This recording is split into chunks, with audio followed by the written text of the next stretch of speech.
It's time for Lefties Losing It, and George Clooney was on CNN being interviewed by the fawning Jake Tapper. Clooney, sporting one of the worst dye jobs in Hollywood history, is again lying and playing the hero, claiming that it was his civic duty to out Joe Biden for not being up to it and needing to step down. You yourself did something that a lot of people would call brave when you wrote your op-ed. Well, I don't know if it was brave. It was a civic duty. When I saw people on my side of the street not telling the truth, I thought that was time to... Are people still mad at you for that? Some people, sure. People criticize me. They criticized me because of my stance against the war 20 years ago, and some people picketed my movies, and they put me on a deck of cards. And I have to take that. That's fair. I'm okay with that. I'm okay with criticism for my, for where I stand. Really, I'm just marvelling at that hair dye. I mean, how? Why? No. We did cover this whole thing when he tried to rewrite history on 60 Minutes a few weeks back. You know, George must think we're all suffering from Biden's cognitive decline, because far from taking a principled stance and doing his civic duty, George Clooney was part of the Biden cover-up. Not only did he hold a massive Hollywood fundraiser for Joe Biden, we all remember the president glitching and having to be assisted off the stage by Barack Obama. And then we had the White House lie to us and say the videos of him being helped off stage were right-wing disinformation. I remember all that, and I remember that George Clooney said nothing. That all happened at his event. He didn't do his civic duty then, no. He waited weeks and weeks and weeks. Only after Biden had that disastrous debate performance against Donald Trump did George Clooney write that op-ed. In fact, a couple of weeks after the debate. Now, protests continue against the president, but don't bother asking any of these concerned citizens what they're exactly protesting about. Can you tell us about your sign today? Well, he's a liar, don't you think? What do you think is the biggest lie he's told? I think everything that comes out of his mouth is a lie. I think everything that he says, you should believe the opposite. Any specific examples? Where do I even begin? Thank you. What do you... You can come join. This is my son, Rita. Hi. What's a lie that Donald Trump has told? I mean, I don't like him. They've got no clues. Now, I wonder what this next lass is talking about. Perhaps the Secret Service would care to have a word with her. There's not someone out there with a terminal illness that's willing to do it. I mean, I'm sure people are willing to help. If you're willing to do it, I think that there are people willing to help organize it. Now, remember when New York Attorney General, the woman who campaigned on a promise of getting Trump, remember when Letitia James weaponized her office and conjured up absurd charges in order to get Trump?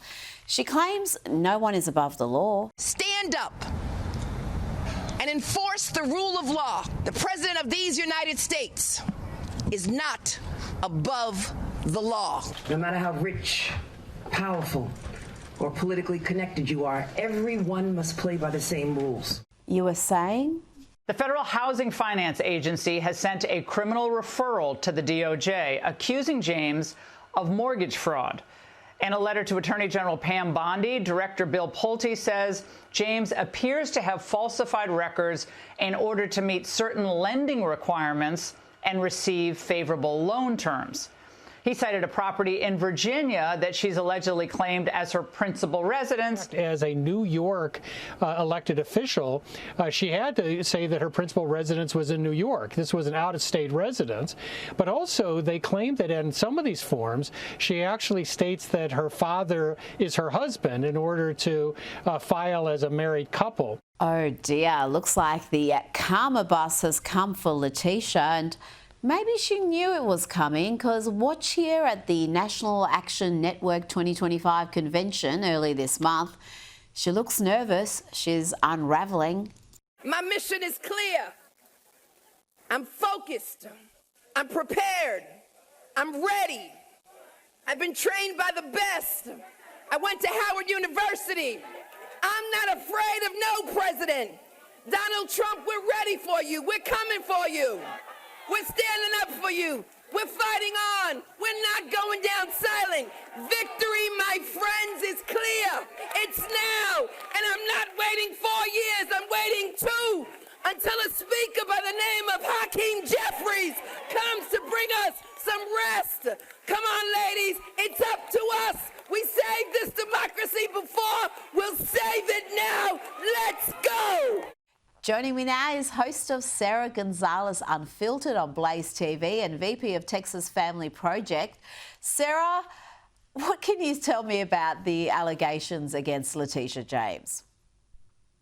Well, you know, it's interesting, Rita. Thanks for having me back, by the way. It's interesting. She was just screaming that she was focused, and I was watching her eyes, and it didn't look like she was very focused at all. They were looking in 2 different directions. But what I can tell you about her allegations are that these Democrats here in this country, I don't know if it's like this for you guys over there, but in our country, the Democrats who are accusing Republicans of crimes are the ones who are committing the crimes. They are projecting their crimes. Every single time they project their crimes onto us. And so you had Letitia James, an attorney general of New York, who was accusing Donald Trump of civil fraud for misrepresenting how much he was worth.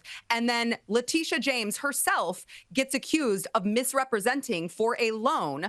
And apparently she was the attorney general of New York, and she was telling the loan company that her primary residence was going to be in a completely different state. You can't do that when you're the attorney general of New York. So I'm going to say she's sunk on this one, and it couldn't happen to a more deserving person. No, there's even reports that she'd claimed in the loan documents to have been married to her father to get a better interest rate. I mean, the full allegations here are something else. But of course, the leftist media is treating this like some sort of political persecution. Even the headlines are misleading. Have a look at that one, making it look like they're targeting Democrats, but really they're targeting alleged fraud here.